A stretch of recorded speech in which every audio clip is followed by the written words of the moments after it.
Magandang araw mga boss. For today's video, pag-uusapan natin ang mainit na isyu ni General Torre at ni Baste Duterte. Kung ating matatanda, si Baste Duterte ang unang naghamon ng suntukan kay Torre. At ito nga ay tinanggap ni Torre.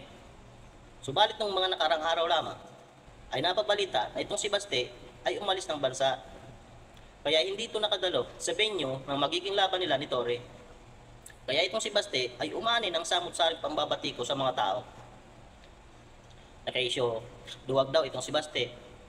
Umurong daw ang itlog nitong si Baste. At sayang lang daw ang tato nitong ni Baste. Dahil nga dito, nagsalita na itong si Baste Duterte patungkol sa mga binibintang sa kanya ng mga tao. Pakinggan natin. Kung serious ka talaga ha, Oo. but I cannot be there sa Sunday. I have other things to do. Pero Tuesday, available na ako.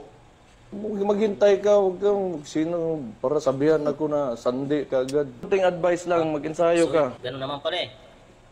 Kayo guys, anong masasabi niyo patungkol sa issue ng dalawang ito? Kasi kung para sa akin, kung ako tatanungin, dapat tinanong din muna yung side ni Baste kung kailan siya pwede, kung kailan siya available. Kasi alam naman natin na may mga inaasikaso din yung tao, diba?